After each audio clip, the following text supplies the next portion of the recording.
ነበልባሉ የአካባቢውን ድቅድቅ ጨለማ ብርሃን አልብሶታል። ወላፈኑ እንኳን አጠገቡ የተቀመጡትን ሩቅ ያሉትንም ይገርፋል። እርሳቸው ግን በአሳብ ባህር ሰምጠው በትካዜ ተውጠው ብርድ እንደያዘው ሰው ይንዘፈዘፋሉ። ሕይወት እስኪበቃት ድረስ እንደ ቆዳ ካለፈቻቸው በኋላ ግንባራቸው ላይ ምልክቷን አትማ፣ ጉንጫቸው ላይ ቦያዋን ቆፍራ፣ አይናቸው ላይ የሚያዥ ምንጯን አፍልቃ ፊቷን አዙራባቸዋለች። ለ20 ዓመታት ድንጋይ ሲፈልጡበት የነበረው እጃቸው የደረቀ ቆዳ መስሎ ተንከርፍፏል። ዘመድ አዝማድ እርቋቸዋል። የወለዷቸው ልጆቻቸውም ረስተዋቸዋል። አሁን ደግሞ 20 ዓመት ሙሉ የኖሩበት ጎጆ አመድ እስኪሆን እየተቃጠለ ነው። ታዲያ ምን ቀራቸው? እዚህስ ምን ያደርጋሉ?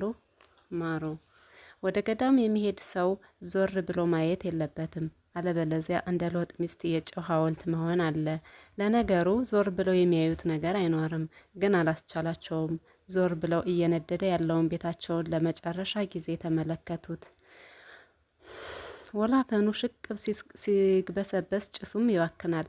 ልክ እንደ ልጆቻቸው የጭሱ አቅጣጫ እንደማይታወቅ ሁሉ ልጆቻቸውም የት እንደሄዱ የሚያውቅ አምላክ ብቻ ነው። ያም ሆነ ይህ ጊዜው ደርሷል። ወደ ገዳም ከደረታቸው ውስጥ አንዳች ኃይል ሽቅብ ናጣቸው። የሚያንቀሳቅስ የሚቦረቡር ስሜት ተሰማቸው። ደህና ሆኜ ቤቴ ደህና ቃሉን መጨረስ ተሳናቸው። ብድግ ብለው በደፈና በነተበ ካርፖርታቸው ውስጥ ደረቅ መዳፋቸውን ዶሉና ወደ ላይ ተመለከቱ። ከሰማይ በታች ግዙፍ ተራራ ቁልቁል እየተመለከታቸው ነበር። ወደ ገዳም እየሄዱ ነው ማለት ነው። በእጃቸው ያስቀሩት ነገር የለም። የሚሰናበቱት ዘመድ የለም። ልጆቻቸው እንኳን እየተንጠባጠቡ ወጥተው የውሃ ሽታ ሆነዋል። አሁን ብቻቸውን ነው ያሉት። ማሩ ለመራመድ እግራቸውን ሲያነሱ ሐዘን እንደ ጉም እየተገፈፈላቸው ሄደ። እርግጥ የሃይማኖትን ውስጠ ምስጢር አብጠርጥረው ለማወቅ ባይታደሉም የብህትናውን ኑሮ ምን እንደሚመስል ለማወቅ ችለዋል። በገዳሙ ውስጥ የሰላም ኑሮ እንደሚኖሩ ተስፋ አድርገዋል። ጀንበር እየቀዘቀዘች ነው። እሳቸው ወደ ባህታውያኑ እያቆለቆሉ ነው። የቤታቸው ነበልባል ከኋላ ቀረ። ዓለም ወደ ኋላ ቀረች። ገዳም ገዳም፣ ሰላም ሰላም ሰላም። አመጣጦን አስበውበታል? አሉ ግርማቸው የሚያስፈራው ፊታቸው በጺም የተሸፈነው የገዳሙ አበምኔት። አዎ አባቴ፣ በደንብ አስቤበታለሁ።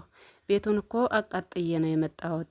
አበምኔቱ ከፊታቸው ጎስቁሎ የቆሙትን አዛውንት ተመለከቱና አዩ ልጆቹ ስለከዶት ስለቸገሮት እዚህ ከመጡ በፈተና ቶሎ ይወድቃሉ። ፍቅረ እግዚአብሔር ሊኖሩት ይገባል አሉና ጺማቸውን ጎተት አደረጉ። ነፍሴን ስጋዬንም ለእርሱ ልሰጠው ነው የመጣሁት። ማሩ ወደ ሰማዩ ጠቆሙ። አበምኔቱ ትንሽ አሰቡና አንድ ጎጆ አለች፣ እግዚአብሔር ለእርሶ የከፈታት መሆን አለባት። ከዛሬ ጀምሮ ኑሮ ከዚች ጎጆ ውስጥ ይሆናል አሉና አንድ የአውሬ ዋሻ ወደ መሰለች ጎጆ ጠቆሟቸው። የገነት በር ነው የምንላት አሉ። እስካሁን ድረስ ምንም ሳይናገር የቆመው ወጣት ባህታዊ በዚች መኖር በእውነት መታደል ነው አለ ደገመና። አዛውንቱ ማሩ በአበምኔቱ ጉልበት ሊደፉ ሸብረክ ሲሉ ተሽቀዳድመው ከለከሏቸው። አሁን ልግባ አሉ ማሩ ሳግ እየተናነቃቸው። የቀረ አለ አሉ አበምኔቱ። ከዚያም ራመድ ብለው ከጎጆዎቹ ፊት ለፊት ካለው መደብ ላይ ከበቀሉት ችግኞች አንዱን ነቅለው አመጡ። ከዚያም ወጣቱ ባህታዊ ያመጣላቸውን ኮፈዳ፣ የቁም መቆፈሪያ እና ችግኙን ወደ ማሩ ዘረጉና የያዙት አሉ። እዚህ የሚመጡ መናንያን ወደ ገዳሙ ከመግባታቸው በፊት ለመታሰቢያ የሚሆን የወይራ ዛፍ ዋዛ ተራራ ላይ ይተክላሉ። እርሶም ይህንን ያደርጋሉ። ግን ሁሉም ቦታ ላይ የወይራ ዛፍ ተተክሏል። የእርሶ ለሌሎቹ መለየት ስላለበት ትልቅ ወፍጥ ድንጋይ ሲያገኙ ያንን ፈንቅለው ይህን ችግኝ ይትከሉ። ከዚያም በቶሎ ይመለሱ። ማሩ ችግኙንና የቁም መቆፈሪያውን ተቀብለው ወደ ዋዛ ገሰገሱ። አበምኔቱ ወጣቱን ባህታዊ ሹክ አሉት። ብዙም ሳይቆይ ጓዳ ገባ። ተመልሶ ወጣና ፊቱን ወደ ዋዛ አዙሮ ተቻኮለ።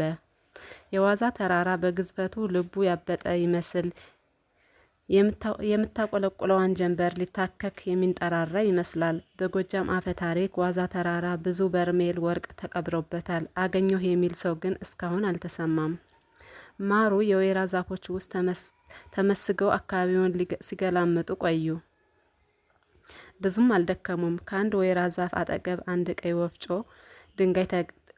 ወፍጮ ድንጋይ ተኝቷል። ማሩ ፈነቀሉትና መቆፈር ጀመሩ።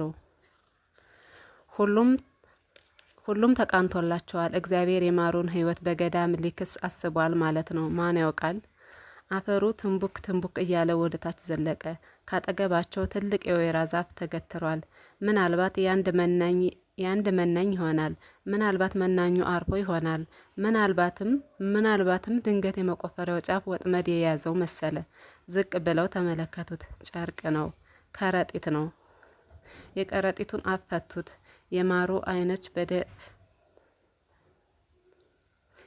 አይኖች በደጋን ላይ የተወጠሩ ቀስቶች መሰሉ። በከረጢቱ ላይ አሞጠሞጡ። ጠገራብር፣ ከረጢት ሙሉ ጠገራብር። ተንፋሻቸው ተግ እልም አለ። ከረጢቱን ጉድጓድ ውስጥ መልሰው አፈር ሸፈኑት። ህልም ነው? ገዳም? ጠገራብር? ባህታዊ ሀብታም እኮ እኔ ሀብታም። የማሩ ሀሳብ እርስ በርሱ ተፈጠረቀ። ብዙም አልቆዩ። ማሩ እንደ ወጠምሻ ብድግ አሉ። በአካባቢው ሰው ዝር አይልበትም። ጥላውን እየጣሉ ሲወጡ የአገር ኮቴ ተመልክተዋል። ልብ አላሉትም። እየተቻኮሉ ወደ ጎዳሙ ገሰገሱ። እሳቸው አለፍ ሲሉ ከወፍጮ ድንጋይ አጠገብ ካለው ዛፍ ላይ አንድ ሰው እየተንሸራተተ ወረደ። አካባቢውን አየት አደረገና እንደ ወፍ አዳኝ በጥንቃቄ እየተራመደ ወደ ድንጋዩ ተጠጋ። አበምኔቱ ማሩን ለማረጋጋት ሞከሩ።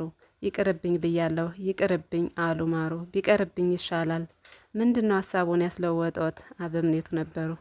በፍጹም ምንና እንዲህ ቀላል አይደለም። ትንሽ ብቆይ ይሻላል። እረ ይተው እባክዎ። አይሆንም። ማሩ ተንገፈገፈ። በክርስቶስ በወላዲት አምላክ ይዞታለሁ። የገነት በር ትጠብቆታለች። ትቅርብኝ። ቁርጥ ያለውን ተናገሩ። ማሩ ዞር ብለው ሲገሰግሱ አበምኔቱ በትካዜ አቀርቅረው ነበር። ጀንበሯ ግማሽ አካሏን በዋዛ ተራራ ትከሻ ውስጥ ደበቀች። ማሩ ጥቁር ነጥብ መስለው ወደ ወይራው ዛፍ ቀረቡ። የነገው ባለጸጋ፣ የነገው ሀብታም ማሩ። እግዚአብሔር ፊቱን ለማሩ መልሷል። ማን ያውቃል? የትናንትናውን ድህነታቸውን ልክሳቸው። ደህና ሁኚ ጨለማ፣ ደህና ሁኚ ድህነት፣ ደህና ሁኚ ገዳም። ድንጋዩን ሲፈነቅሉት ሰከንድ አልወሰደባቸውም። ጨርቁ የታል? ከረጢቱ የታል? ጠገራው ብር የታል? አይናቸውን እንደገና ትልቅ የእግር ዱካ አጠገባቸው አለ። ተልፈስፍሰው ተኮርትመው ተጨብጠው ቁጭ አሉ። ምሽት ላይ ወጣቱ ባህታዊ ከረጢቱን ለአበምኔቱ ሲያስረክብ ሁሉን በሰዓት አከናውኛለሁ አላቸው። አበምኔቱ ሂድ ብለው በትግስታ ወደ ዋዛ ተራራ ጠቆሙና እኒህም ፈተናውን ወድቀዋል ብለው የገዳሙን በር ዘጉት። ዋዛን ጨለማ እየሸፋፈነው ነው።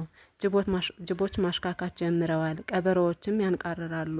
ዋዛም በጨለማው ውስጥ ተጎምሮ ምንኩስና ዓለምን ንቀው ለሚመጡ እንጂ ዓለም ንቃቸው ለሚመጡ አይሆንም ያለ ይመስላል። እንደ ብርድ ልብስ የለበሰው ጨለማ እውነትም ሳይል አይቀርም።